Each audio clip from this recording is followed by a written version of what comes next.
नमस्कार मित्रांनो, स्वागत आहे तुमचं आसान भाषा में या यूट्यूब चॅनेलवरती.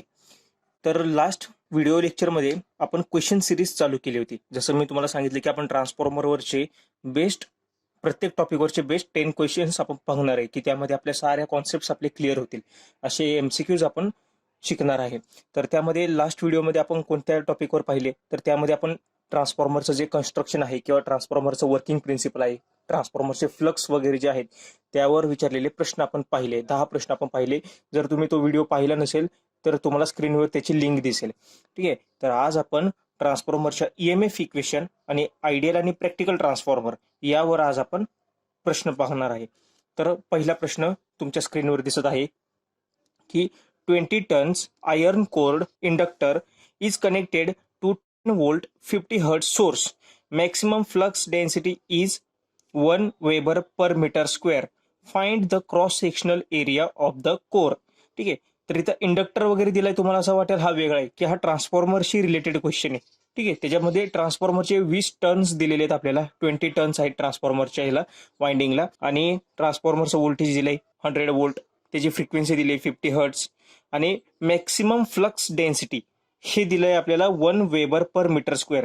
तर आपल्याला क्रॉस सेक्शनल एरिया, जो कोरचा जो एरिया आहे, मी तुम्हाला लास्ट लेक्चरमध्ये सगळं सांगितलेलं की कोर कसा असतो, त्याचे वाइंडिंग्स आपण कसे कनेक्ट केलेले असतात. त्यामुळे तुम्ही तो व्हिडिओ पहिले पहा, त्यानंतर हा व्हिडिओ पुन्हा एकदा पहा, तुम्हाला पूर्ण कॉन्सेप्ट क्लिअर होतील.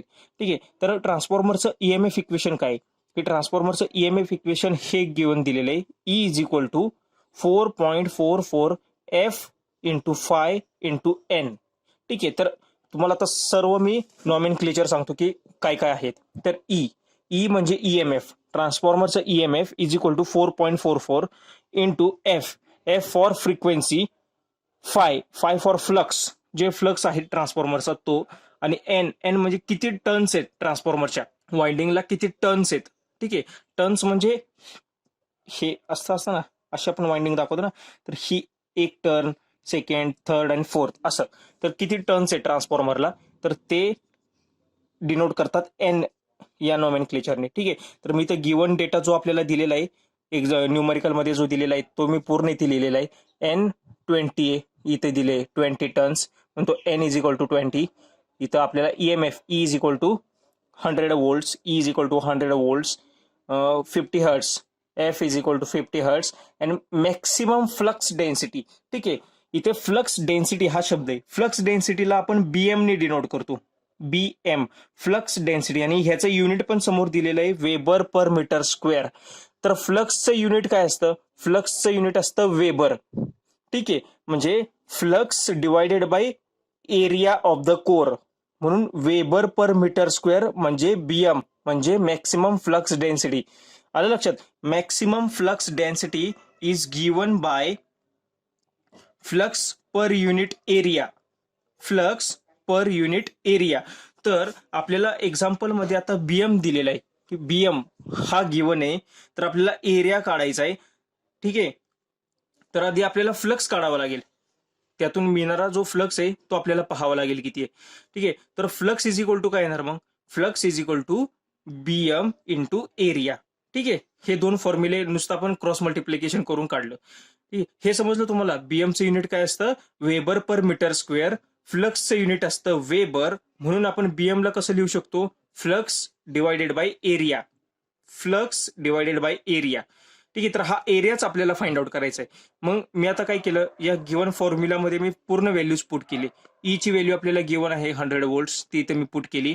4.44 एफ म्हणजे फ्रिक्वेन्सीची व्हॅल्यू 50 हर्ट्स, ती 50 इथं पुट केलं. हा फाय आपल्याला माहित नाहीये फ्लक्स, मग तो flux me as it is इथं ठेवला. फ्लक्स एन आपल्याला टर्न्स गिवन आहेत 20 टर्न्स, म्हणून तो इथं 20 टर्न्स मी तर आहे तसं लिहिलं. ठीक आहे. तर आता 100:100 ऍज इट इज इथे लिहिलं. 4.44 हा 50चा 50. आता फ्लक्स इज इक्वल टू आपण काय इथं लिहिलं, बीएम इंटू ए. तर बीएम तर आपल्याला गिवन आहे, बीएम किती आहे 1 वेबर पर मीटर स्क्वेअर, म्हणून इथं 1 इंटू हा एरिया आपल्याला फाइंड आउट करायचा आहे, म्हणून एरिया ऍज इट इज इथे लिहिला इंटू 20. ठीक आहे. मग ए इज इक्वल टू आपण फाइंड आउट केलं, हा न्यूमरेटरला आहे. या पूर्ण टर्म सगळ्या डिनॉमिनेटरला जातील. ठीक आहे, तर हे फाइंड आउट केल्यानंतर आन्सर येतं 0.0225 मीटर स्क्वेअर. म्हणून आपला आन्सर आहे ऑप्शन सी की 0.0225 मीटर स्क्वेअर. तर यामध्ये इम्पॉर्टंट काय की इम्पॉर्टंट हे युनिट्स आहेत. ठीक आहे, वेबर पर मीटर स्क्वेअर हे युनिट वगैरे विचारू शकतील तुम्हाला की मॅक्झिमम फ्लक्स डेन्सिटी किंवा फ्लक्स डेन्सिटीचं युनिट काय असा प्रश्न विचारला जाऊ शकतो. त्यामध्ये weber per metre square, weber हे आहे फ्लक्सचं युनिट. फ्लक्स आपण डिनोट करतो वेबरने. तर हे वेबर म्हणजे फ्लक्स आणि मीटर स्क्वेअर म्हणजे एरिया, म्हणून फ्लक्स पर युनिट एरिया म्हणजे फ्लक्स डेन्सिटी हे झालं. ठीक आहे, आता हा एक बेसिक फॉर्म्युला हा तुम्हाला आलाच पाहिजे, हा तुम्हाला माहित असेलच already. E is equal to 4.44F/N. आता ह्याचं डेरिव्हेशन वगैरे जे आहे ते एक्झाम मध्ये तुम्हाला कधी विचारलं जाणार नाहीये, त्यामुळं तुम्ही हे फॉर्म्युला जरी डायरेक्ट लक्षात ठेवला तरी तुम्हाला यावरचे आलेले न्यूमेरिकल सॉल्व्ह करता येतील. ठीक आहे, आणि अजून काही आपल्याला फसू शकतात की हा जो एरियाचा जे युनिट आहे मीटर स्क्वेअर, तर काही वेळी इथे सेंटीमीटर स्क्वेअर वगैरे विचारू शकतील, तर ते युनिट कन्व्हर्जन तुम्हाला करता आलं पाहिजे. ठीक आहे, तर हा होता पहिला प्रश्न. तर आता आपण बघणार आहे सेकंड क्वेश्चन. तर सेकंड क्वेश्चन काय आहे, if V1 is a primary applied voltage and E1 is a primary induced EMF for ideal transformer, option 1 V1 is greater than E1, option B V1 is equal to E1, option C V1 is smaller than E1 and option D V1 is equal to E1 upon 2. तर आपल्याला हा ideal ट्रान्सफॉर्मरचा question विचारलाय. ठीक आहे, ideal ट्रान्सफॉर्मरवर आपल्याला प्रश्न विचारलाय की ideal ट्रान्सफॉर्मरला जे आपण प्रायमरीला व्होल्टेज अप्लाइड करणार आहे तर ते V1 आहे आणि प्रायमरी वाइंडिंग मध्ये जे व्होल्टेज इंड्युस्ड होत आहे E1, तर या दोघांमध्ये रिलेशन काय असतं हा प्रश्न आपल्याला आयडियल ट्रान्सफॉर्मरसाठी आपल्याला विचारलाय की काय असतं. तर ही एक ट्रान्सफॉर्मरचं कन्स्ट्रक्शन आहे, म्हणजे ट्रान्सफॉर्मरची डायग्राम आहे. हा कोर आहे, हा जो बॉक्स दिसतोय तो कोर आहे. ही डायग्राम मी लास्ट व्हिडिओमध्ये पूर्ण एक्सप्लेन केलेली आहे. ठीक आहे, तर ट्रान्सफॉर्मरच्या कोरमध्ये फ्लक्स असतात, हे हाय डेन्सिटी, कॉन्स्टंट आणि अल्टरनेटिंग नेचरचे असतात. ठीक आहे, तर त्यांनी प्रश्न काय विचारलाय, हा आयडियल ट्रान्सफॉर्मर आहे.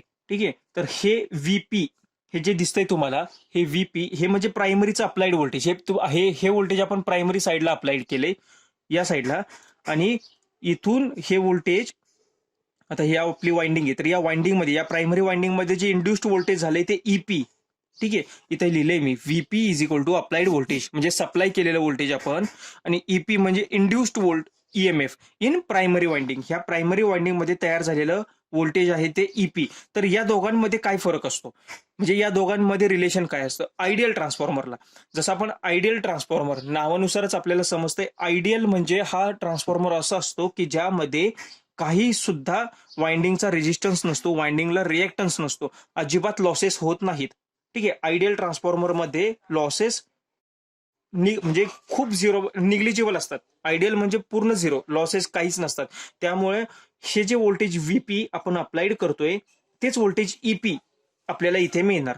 ठीक आहे, आयडियल ट्रान्सफॉर्मरचं खासियत म्हणजे कॅरेक्टरिस्टिक्सच काय आहे की त्याच्या या वाइंडिंग मध्ये, ही जी वाइंडिंग आहे या वाइंडिंग मध्ये बिलकुल लॉसेस होत नाहीत, वाइंडिंगचे लॉसेस झिरो असतात.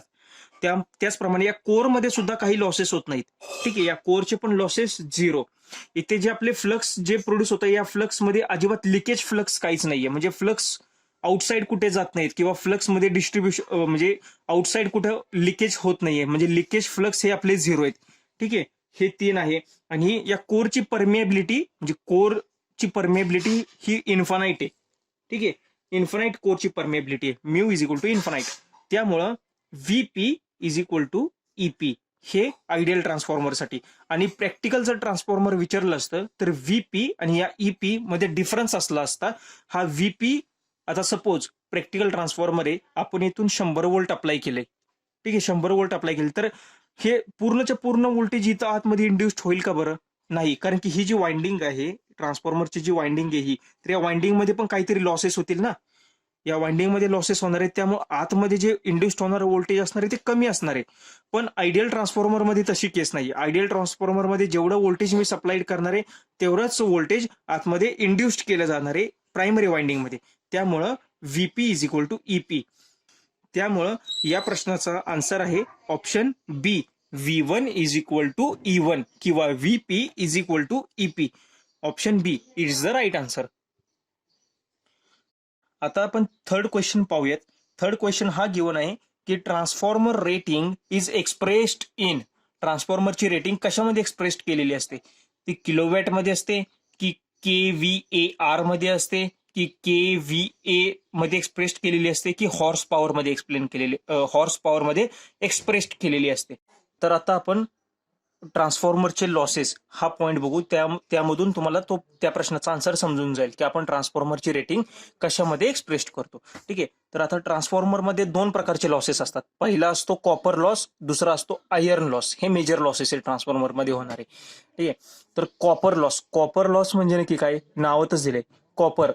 म्हणजे आपली वाइंडिंग जी असते ट्रान्सफॉर्मरची ती बनलेली असते कॉपरची. त्यामुळे हा जो लॉस असतो हा वाइंडिंग मध्ये लॉस होतो. ठीक आहे. तर हा लॉस वाइंडिंग मध्ये जो करंट आपला फ्लो होतो तर त्या करंटमुळं वाइंडिंग मध्ये होणारा लॉस असतो हा कॉपर लॉस असतो. हा अजून एक आहे, हा आहे व्हेरिएबल लॉस. व्हेरिएबल. ठीक आहे. आणि हा आहे फिक्स्ड. हा आहे व्हेरिएबल. हा व्हेरिएबल का बरं? हा लॉस व्हेरिएबल कशावरून? की वाइंडिंग मध्ये जो फ्लो होणारा करंट आहे हा लोडनुसार कमी जास्त होतोय. ठीक आहे. मग I2R ने हा कॉपर लॉस आपण फॉर्म्युल्याने काढतो. I2R या फॉर्म्युल्याने आपण काढतो.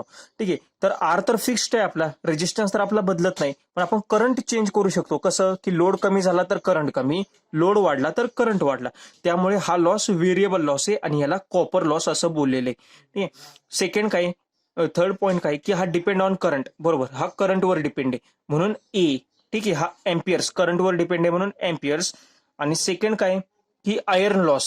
आयर्न लॉसला आपण कोर लॉसेस म्हणतो, की हे कोरमध्ये होणारे लॉसेस आहेत आणि हे फिक्स्ड लॉस असतात, की एवढे लॉसेस हे फिक्स्ड होणारच आहेत ट्रान्सफॉर्मरमध्ये. कोरमध्ये हे लॉसेस होतातच. ठीक आहे. तर यामध्ये दोन लॉसेस असतात, हिस्टेरिसिस आणि एडी करंट. तर हे आपण पुढे जाऊन बघणारे लॉसेस काय, पुढे मी व्हिडिओ अपलोड करेल यावर, हिस्टेरिसिस आणि एडी करंट लॉस काय असतं ते. तर हे दोन लॉस आयर्न लॉसेसमध्ये येतात, हिस्टेरिसिस आणि एडी करंट. आणि हे कशावर डिपेंड असतं? तर हा व्होल्टेज आणि फ्रिक्वेन्सीवर डिपेंड असणारा लॉस आहे. ठीक आहे. हे depends on voltage and frequency म्हणून इथे व्ही लिहिलंय आपण. व्ही मेजरली व्होल्टेजवर डिपेंड असतात हे लॉसेस, त्यामुळं व्ही. आता तुम्ही बघू शकता की व्ही आणि ए म्हणजेच किलो व्होल्ट एम्पियर. ट्रान्सफॉर्मरचे जे लॉसेस असतात हे व्होल्ट आणि एम्पियरवर डिपेंड आहे. व्होल्टवर कुठले? Iron losses. आणि एम्पियर्सवर कुठले? Copper losses. त्यामुळं ट्रान्सफॉर्मरची रेटिंग आपण KVA मध्ये एक्सप्रेस करतो, नॉट इन किलोवॅट्स. किलोवॅट्स मध्ये एक्सप्रेस नाही करत. म्हणून या क्वेश्चन नंबर 3चा आन्सर आहे KVA. ट्रान्सफॉर्मरच्या रेटिंग आपण KVA मध्ये त्यासाठी एक्सप्रेस करतो. ठीक आहे. तर आता आपण क्वेश्चन नंबर 4 बघूयात. क्वेश्चन नंबर 4 काय आहे? What will happen if primary of transformer is connected to DC supply. ट्रान्सफॉर्मरच्या प्रायमरी वाइंडिंगला जो आपण एसी व्होल्टेज प्रोव्हाइड करतो ते जर DC असेल तर काय होईल, हा प्रश्न आहे. आणि त्याचे ऑप्शन्स काय काय दिलेले आहेत आपण बघूयात. Transformer operate with low efficiency. Option B, transformer will operate with high efficiency. No effect, की transformer may start to smoke and burn out. की काय होईल जर, हा लॉजिकल क्वेश्चन आहे. ठीक आहे ना, की ट्रान्सफॉर्मर आपण कनेक्ट करतो. ट्रान्सफॉर्मर मेन म्हणजे आपण कायसाठी वापरतो, की ट्रान्सफॉर्मर वन AC व्होल्टेजला अनदर AC व्होल्टेजमध्ये कन्वर्ट करतो. म्हणजे AC टू AC ट्रान्सफर करण्यासाठी आपण ट्रान्सफॉर्मर यूज करतोय. मग प्रायमरी वाइंडिंगला पण आपण AC सप्लाय प्रोव्हाइड करतो आणि सेकंडरी वाइंडिंगला पण आपल्याला AC व्होल्टेज आपल्याला मिळतं. ठीक आहे. पण ह्यांनी विचारलं काय, की प्रायमरी ऑफ ट्रान्सफॉर्मरला जर DC सप्लाय आपण प्रोव्हाइड केलं, डायरेक्ट करंट DC, ठीक आहे, तो DC सप्लाय जर आपण प्रोव्हाइड केला कॉन्स्टंट नेचरचा, तर काय होणार आहे ट्रान्सफॉर्मरच्या, म्हणजे ट्रान्सफॉर्मर ऑपरेट करेल का, की काय होईल, तर हा प्रश्न विचारलाय. ठीक आहे. तर ही आहे ट्रान्सफॉर्मरची डायग्राम. ठीक आहे. हा ट्रान्सफॉर्मर आपण असं पण रिप्रेझेंट करतो आणि कोर दाखवून सुद्धा रिप्रेझेंट करू शकतो. ठीक आहे. तर ही प्रायमरी वाइंडिंग आहे, ही ट्रान्सफॉर्मरची सेकंडरी वाइंडिंग आहे. हे मॅग्नेटिक सर्किटने आपण एकमेकाला कनेक्ट केलेलं आहे मॅग्नेटिकली. ठीक आहे. आणि ही प्रायमरी वाइंडिंग आहे, हा प्रायमरीचा करंट आहे. आता आपल्या क्वेश्चनमध्ये काय सांगितलेलं, की ट्रान्सफॉर्मरच्या प्रायमरी वाइंडिंगला जर आपण DC सप्लाय प्रोव्हाइड केला, म्हणजे इथं आपण दाखवले DC सप्लाय, ठीक आहे, तर काय होणार आहे असा. तर आता तुम्हाला सर्वात आधी सांगतो की हा DC सप्लाय म्हणजे कसा असतो, की डायरेक्ट इन नेचर, की ज्याच्यामध्ये बघा विथ रिस्पेक्ट टू टाइम हे व्होल्टेज कॉन्स्टंट राहतं with respect to time, no change in supply व्होल्टेजमध्ये काही चेंज नाही, म्हणजे अल्टरनेटिंग नाहीये, तो कॉन्स्टंट इन नेचरचा असतो, कॉन्स्टंट इन मॅग्निट्यूड असतो विथ रिस्पेक्ट टू टाइम. ठीक आहे, हा डीसी असतो. आणि एसी कसा असतो, एसी हा अल्टरनेटिंग इन नेचर असतो. हे बघा, ही पॉझिटिव्ह हाफ सायकल आहे, ही निगेटिव्ह हाफ सायकल, परत पॉझिटिव्ह परत निगेटिव्ह.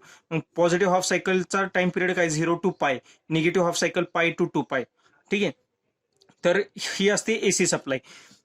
आता तो आपण तुम्हाला एक क्वेश्चन विचारतो की फ्रिक्वेन्सी नक्की काय असतं. आपण जे म्हणतो ना की फ्रिक्वेन्सी 50 हर्ट्स म्हणजे नक्की काय, की फ्रिक्वेन्सी म्हणजे काय असतं, cycles per second, how many cycles per second, त्याला फ्रिक्वेन्सी म्हणतात. आता हा टाइम पिरियड झाला बघा, इथून आपली वेव्हफॉर्म चालू होती एसी, इथून वरती गेलो, इथून इथे आलो, इथून पुन्हा इथे आलो. ठीक आहे, तर इथून हा एवढा एक टाइम पिरियड झाला. म्हणजेच काय की यानंतर परत हेच नेचर रिपीट होते वेव्हफॉर्मचं. ठीक आहे, तर हा एक टाइम पिरियड झाला. तर फ्रिक्वेन्सी म्हणजे 1/टाइम किंवा cycles per second, how many cycles per second, त्याला आपण फ्रिक्वेन्सी म्हणतो. ठीक आहे, तर इंडियाची फ्रिक्वेन्सी आहे 50 हर्ट्स, म्हणजे 50 सायकल्स पर सेकंड होतात. म्हणजे 1 सायकलसाठी किती टाइम लागेल हे तुम्ही फाइंड आउट करा. 1/50 एवढा टाइम लागेल आपल्याला एका सायकलसाठी. ठीक आहे, तर आणि ही असते डीसी. हा, तर आपली इंडियाची फ्रिक्वेन्सी आहे 50 हर्ट्स एसी मध्ये. तर डीसीची फ्रिक्वेन्सी किती असते बरं, तर डीसीला फ्रिक्वेन्सी नसते, डीसीची फ्रिक्वेन्सी 0 असते, 0 हर्ट्स. कारण की हे सायकल कम्प्लीटच होत नाही, आपण अल्टरनेटिंग होतच नाही, कॉन्स्टंट इन नेचर राहते, त्यामुळे फ्रिक्वेन्सी असते 0 हर्ट्स. आता काय होतं, जर आपण 0 हर्ट्सचा सप्लाय इथे आपण प्रोव्हाइड करतोय, 0 हर्ट्स फ्रिक्वेन्सीचा डायरेक्ट सप्लाय इथे प्रोव्हाइड करतोय, तर बॅक ईएमएफच्या फॉर्म्युल्यानुसार इथं फ्रिक्वेन्सी जर 0 आपण पुट केली, म्हणजे आपला ट्रान्सफॉर्मरचा जो आपण ईएमएफ इक्वेशन म्हणतो ना, ट्रान्सफॉर्मरचं ईएमएफ काय आहे, इज इक्वल टू 4.44 जसं आपण बघितलं या व्हिडिओमध्ये. तर फ्रिक्वेन्सी आपली 0 आहे, फ्रिक्वेन्सी 0 म्हणजे हा ई, म्हणजे ट्रान्सफॉर्मरचं ईएमएफ काय झालं, हे इथलं ईएमएफ, तर ते 0 झालं. ठीक आहे, तर हे 0 झालं, पण इकडनं आपण व्होल्टेज प्रोव्हाइड करतोय ना, हे आपण डीसी सप्लाय इकडं आपण प्रोव्हाइड केलंय, त्याच्यामुळे काय होणार आहे की या वाइंडिंग मधनं प्रायमरी करंट फ्लो होणार आहे हा. ठीक आहे, तर प्रायमरी तर हा ड्रॉ होणार, प्रायमरी करंट फ्लो होणार, पण हा फ्लो झालेला करंट कसा असणार, हा डीसी असणार आहे असा. हा एसी असणार आहे का, एसी नसणार आहे, हा डीसी असणार आहे, स्टेडी करंट फ्लो होणार आहे. ठीक आहे, आणि यामुळं फ्लक्स पण प्रोड्यूस होणार आहे, तर हा फ्लक्स आपला कॉन्स्टंट नेचरचा असणार आहे, कॉन्स्टंट फ्लक्स. पण आता फ्रिक्वेन्सी झिरो असल्यामुळे बॅक ईएमएफ म्हणजे हा ट्रान्सफॉर्मरचं व्होल्टेज हे जे आहे इथं जे इंड्युस्ड होणारं व्होल्टेज आहे प्रायमरी वाइंडिंग मध्ये, तर ते व्होल्टेज 0 होणार आहे. का, कारण की आपली फ्रिक्वेन्सी 0 आहे डीसीची. ठीक आहे ना. हा, मग काय होणार आहे, प्रायमरी वाइंडिंग, तर ही जी वाइंडिंग आहे ही खूप हाय करंट फ्लो करणार आहे. का हाय करंट फ्लो करणार आहे, कारण की प्रायमरी वाइंडिंग मध्ये, ठीक आहे, ही प्रायमरी जी वाइंडिंग आहे, वाइंडिंग आपण बनवतो कशाची, कॉपरची वाइंडिंग असते आपली, कशाची, कॉपरची असते. तर वाइंडिंग असते आपली कॉपरची. ठीक आहे, आणि त्याचा रेजिस्टन्स असतो कमी. कॉपर हा गुड कंडक्टर आहे, त्यामुळे त्याचा रेजिस्टन्स हा कमी असतो. त्यामुळे रेजिस्टन्स कमी असल्यामुळे या ट्रान्सफॉर्मरच्या प्रायमरी वाइंडिंग मध्ये खूप हाय करंट फ्लो होतो. ठीक आहे, व्हेरी हाय करंट फ्लो होतो ट्रान्सफॉर्मरच्या प्रायमरी वाइंडिंग मध्ये. मग त्यामुळे काय होणार आहे की ट्रान्सफॉर्मरच्या प्रायमरी वाइंडिंग मध्ये करंट हाय, मग हीटचा आपण फॉर्म्युला माहिती आहे, हीट आपली कशाने आपण रिप्रेझेंट करतो, I²RT, एनर्जी. ठीक आहे, तर हीट खूप हाय हीट त्याच्यामध्ये इंड्युस्ड होते, म्हणजे प्रोड्यूस होते खूप हाय हीट, कारण की आपला करंटची व्हॅल्यू खूप जास्त आहे आणि लॉसेस पूर्ण खूप जास्त होतात ट्रान्सफॉर्मरच्या प्रायमरी वाइंडिंग मध्ये. त्यामुळे नक्की काय होणार आहे की ट्रान्सफॉर्मरची प्रायमरी वाइंडिंग ही जी वाइंडिंग आहे ही बर्न आउट होते, की त्यामध्ये हीट वाढत जाते, हीट वाढत वाढत जाते, आणि ट्रान्सफॉर्मरची प्रायमरी वाइंडिंग च्या वरचं जे इन्सुलेशन आहे ते खराब व्हायला लागतं, आणि प्रायमरी वाइंडिंग ओव्हरहीट होते आणि ती बर्नआउट होऊ शकते. किंवा जर आपण जर एखादा फ्यूज वगैरे जर कनेक्ट केला या वाइंडिंगच्या सुरुवातीला, म्हणजे प्रायमरी वाइंडिंगला, तर त्या फ्यूज मधून हाय करंट फ्लो होणार आहे, आणि तो जो आपला फ्यूज आहे, तर तो फ्यूज आपला ब्लो आउट होणार आहे, म्हणजे आपला तो फ्यूज जाऊ शकतो. मग याचे परिणाम काय होऊ शकतात, की ओव्हरहिटिंग सेकंड आहे, बर्न आउट, किंवा वाइंडिंग पूर्ण खराब होऊ शकते, डॅमेज होऊ शकते, किंवा तिथं जर फ्यूज कनेक्ट केला तर फ्यूज आपला ब्लो आउट होऊ शकतो. त्यामुळं ट्रान्सफॉर्मरच्या प्रायमरीला डीसी सप्लाय कधीच द्यायचा नाही. ठीक आहे, त्यामुळं या प्रश्नाचा आन्सर आहे option number 4, transformer may start to smoke, म्हणजे त्यातून धूर येऊ शकतो, म्हणजे बर्न होऊ शकतं ओव्हरहिटिंग झाल्यामुळं, किंवा बर्नआउट होऊ शकतं. ठीक आहे, तर याचा आन्सर आहे ऑप्शन नंबर 4. होप सो तुम्हाला हे प्रश्न सर्व समजले असतील. आज आपण जे डिस्कस केले प्रश्न, पुढच्या सिरीजमध्ये आपण आणखीन क्वेश्चन्स यामध्ये डिस्कस करूयात. तुम्हाला हा व्हिडिओ कसा वाटला ते नक्की कमेंट बॉक्समध्ये कमेंट करून कळवा. ठीक आहे, थँक्यू.